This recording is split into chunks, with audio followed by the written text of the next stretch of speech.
retour sur un événement qui captive l'Amérique. Bien au-delà, c'était hier, je vous le disais, 7h du matin, New York, lorsque Harvey Weinstein franchit la porte du commissariat de Manhattan. Des images qui ne sont pas sans rappeler celles de Dominique Strauss-Kahn. C'était en 2011, même commissariat, même procureur, même avocat. Weinstein, le roi déchu, le pervers d'Hollywood, à l'origine d'un véritable séisme dont les secousses font encore aujourd'hui sentir. On va vous conduire justement dans les coulisses de cette reddition où tout année négociée jusqu'à la tenue en passant par l'itinéraire emprunté, la caution d'1 million de dollars, la position des journalistes. Pour nous accompagner dans cette médiasphère, Christopher Esnou, bonjour. Très heureux de vous avoir sur ce plateau, avocat au barreau de Paris, au barreau de New York. Muriel Rius, bonjour. Bonjour. Très heureux également, présidente du mouvement Les Femmes Avec, spécialiste de la communication. Olivier Mazerolle est avec nous. C'est parti, Anne-Claude Beauté, le dessous des cartes, ça commence maintenant. Et on va revoir donc les premières séquences, les premières images d'Harvey Weinstein qui arrive donc au commissariat de New York. Regardez, pour l'instant, il arrive avec des dossiers sous le bras, mais sans menottes, libre. Il rentre donc dans le commissariat. Et puis, il y a la suite, Christophe, évidemment. Alors, on le voit, on entend quand même les crépitements aussi de tous ces médias qui sont là. Et là, il sort. Alors, menotté, on distingue les menottes. Finalement, on se demande l'angle de la caméra. Est-ce que c'est fait exprès? Est-ce que ça a été négocié? En tout cas, c'est ce qui se dit. Est-ce que c'est possible? Christopher Esnou. Écoutez, effectivement... Négocié par son avocat, d'ailleurs. On reviendra sur là, regardez, on voit bien, c'est ceux qui nous regardent, on voit bien une veste, il y a quelque chose qui l'entrave, mais... Et il a été dit que son avocat avait négocié avec le procureur qu'il n'y ait pas de menottes. Finalement, il y en a eu. Ceci étant, les bras sont derrière lui. Voilà, non, la veste. Non. Écoutez, son avocat, c'est quelqu'un de C'est possible de négocier ça aux États-Unis, parce qu'il y a plein de choses qu'on va voir avec vous justement sur ce droit, parce que c'est pas du tout le même que nous. Mais déjà dans les images, c'était hollywoodien jusqu'au bout. Oui, c'est une mise en scène très pratiquée par M. Braffman en l'occurrence, qui était, comme vous l'avez dit Christophe, l'avocat de M. Strauss-Kahn il y a 7 ans. Donc il y avait des erreurs qui ont été faites à cette époque-là que je pense les uns et les autres vont s'abstenir de faire maintenant dans l'affaire de Weinstein.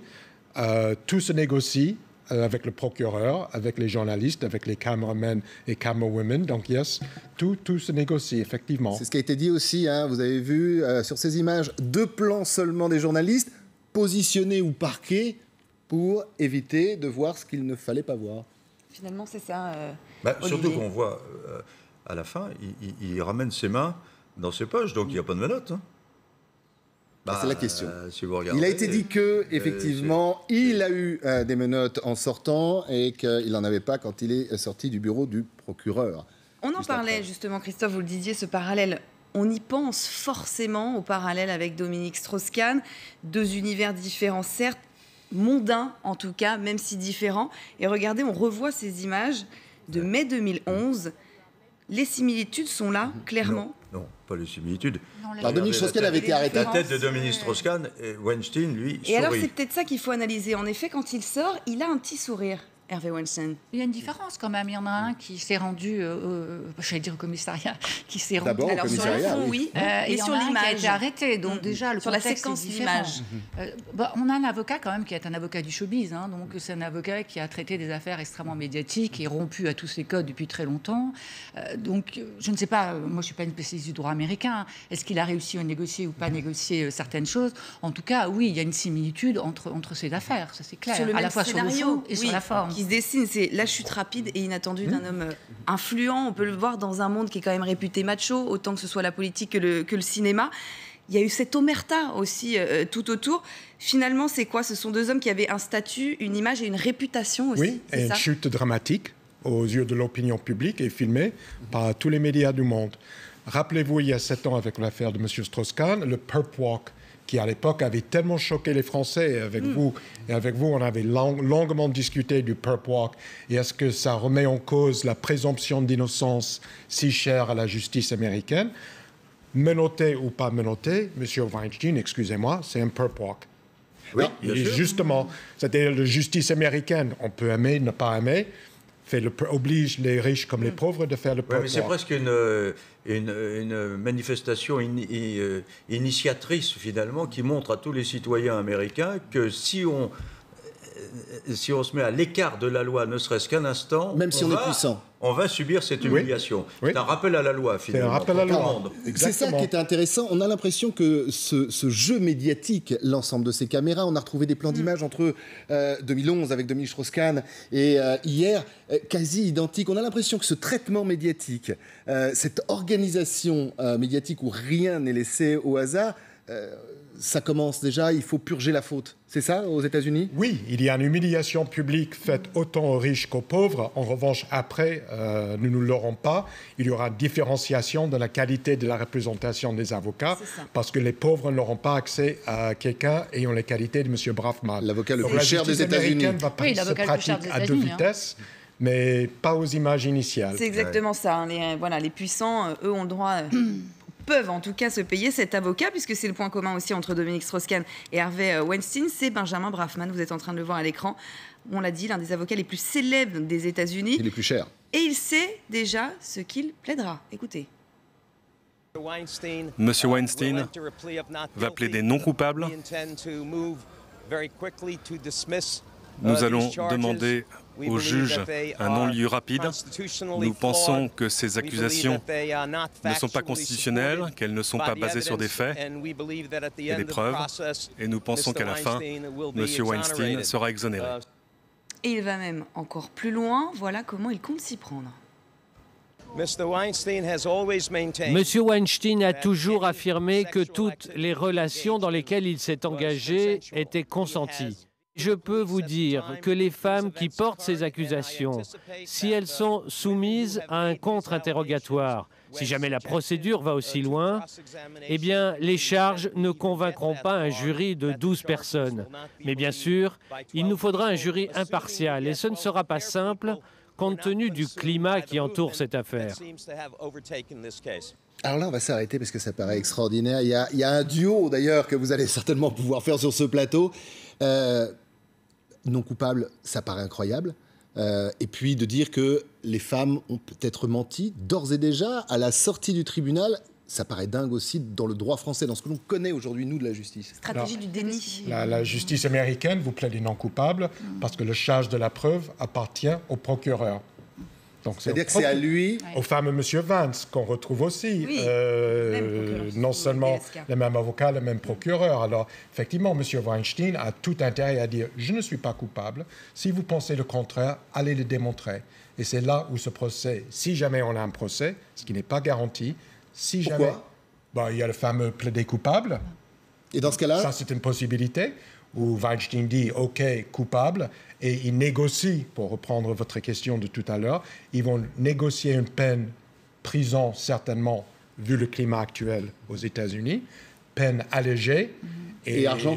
Contribution au bien public, du travail pro bono, il y a plein de choses. Mea culpa devant les caméras. Un bon mea culpa à l'américaine devant toutes les caméras. Mais donc, il peut négocier quelque chose pour éviter un procès. Et est-ce qu'il n'y a pas aussi un jury qui peut décider qu'il n'y a pas lieu à poursuite ? Le grand jury. Alors, il y a un jury de 12 personnes, forcément des hommes et des femmes. Donc, ça va être très compliqué. Il faut l'unanimité. Mais alors, ce qui paraît quand même incroyable, au vu de tous les témoignages, les révélations, et Marie, je me tourne vers vous, c'est que son avocat, d'ores et déjà, dit plus il y a, je ne sais pas si vous avez bien compris, de femmes qui témoignent contre lui, plus cela veut dire qu'elles étaient consentantes. Là, on est dans un contexte très particulier. On est aux États-Unis, donc là, les lois ne sont pas les mêmes et sous votre contrôle. Ce que dit l'avocat aujourd'hui, c'est que les poursuites ne tiennent pas au vu de la Constitution. Et que donc la deuxième étape, maintenant, c'est le grand jury qui va décider si oui ou non, il y aura un procès.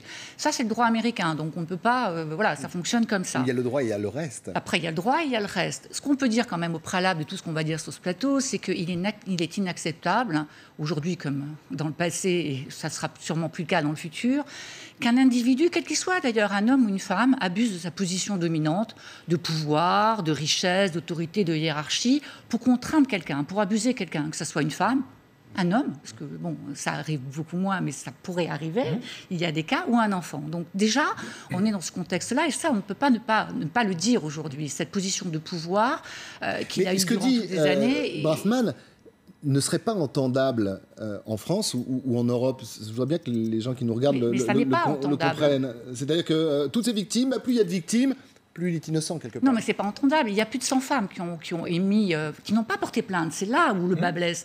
C'est-à-dire que des femmes disent j'ai été victime d'abus.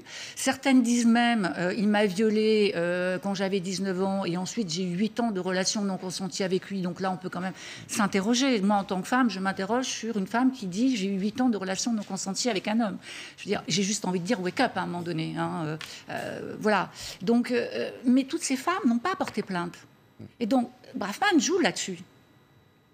C'est sa stratégie aujourd'hui, en fait. C'est sa stratégie. C'est une partie de la stratégie. L'autre partie, c'est de dire à Hollywood, le casting couch, la promotion par les relations sexuelles avec les jeunes actrices, ça fait partie du système de Hollywood, pratiqué par tout le monde, bien connu, Depuis autant par les producteurs que par les actrices. Donc, il va descendre très bas. Si jamais il y a un procès, et j'insiste sur ça, il va descendre très très bas. C'est-à-dire que là, on peut purger les écuries, enfin purger, ou tomber dedans, en plein dedans. Ça peut gêner tout Hollywood et au-delà. Ben, il va d'abord commencer par gêner la femme qui est derrière cette accusation, en démontrant justement, comme vous dites, que la relation était peut-être inappropriée ou même immorale, mais elle était quand même consentie. Et dès qu'on dit consentement, il n'y a plus de viol. Ce qui est frappant quand même, c'est qu'il y a eu 7 ou 8 mois d'enquête depuis que l'affaire est apparue. Et le procureur n'a retenu que 2 cas. Et parce que c'est des plaintes. Oui, mais d'accord. Mais ça veut donc dire que pour les autres cas, il a estimé qu'il n'y avait pas matière à poursuite. Je crois pas. Ou en tout cas que ce n'était pas suffisamment solide. C'était pas suffisamment solide. Donc c'est très troublant quand même parce que, alors, comme il a eu déjà des problèmes, M. Vance, avec effectivement l'affaire Strauss-Kahn et d'autres affaires d'ailleurs, je crois plus récemment, hein, où il a été pris au dépourvu. Bon, sans doute est-il extrêmement prudent, mais quand même c'est frappant ça. On entend ces femmes qui disent des choses extrêmement fortes, extrêmement importantes, et finalement, il n'y en a que 2 dont les cas sont retenus. Vous pensez qu'il peut s'en sortir, malgré ce que l'on a vu, ce que l'on a pu entendre, juste sur le droit, pur, aux États-Unis et sur la façon de fonctionner? Il n'y a pas de fumée sans feu. Il y a certainement des choses qu'il a faites qui s'approchent ou qui sont des actes de viol. Après, si on reste uniquement sur des questions de justice et judiciaire, il n'est pas impossible que son avocat arrive à remettre en cause, un peu à la Strauss-Kahn avec Mme Diallo, que son avocat Braffman arrive à remettre en cause ou mettre en cause la crédibilité de la femme derrière cette accusation. Oui, parce que sur les viols, c'est clair, mais sur l'intimidation, sur la manipulation, ça va être beaucoup plus difficile. Ça, c'est pas forcément pénal. Il nous reste 30 secondes. Le 30 juillet, c'est la prochaine audience. Qu'est-ce qui s'y passe concrètement? Ils vont commencer à organiser le calendrier judiciaire. Ils vont commencer à chercher des jurés. Et comme Olivier avait dit, ça ne va pas être chose facile de trouver 12 hommes et femmes dans l'État de New York ou ailleurs aux États-Unis qui n'ont pas déjà une opinion pour ou contre M. Weinstein. Donc, bonne chance pour ça. Donc, ça va, j'insiste sur ça, si on va jusqu'au procès, ça peut débuter en fin d'année, mais je ne suis pas du tout certain que M. Weinstein a vraiment intérêt à aller jusqu'au bout. À suivre. Donc. Merci beaucoup, on verra. Et vous l'avez dit, Christopher Masnou, grand déballage à attendre, et peut-être pour certains, et ça pourra peut-être peser sur des décisions de justice aux États-Unis, à redouter. Fin de cette médiasphère. On y reviendra avec vous. Merci d'avoir été sur ce plateau. Détour par la météo. La météo, c'est important. Désormais,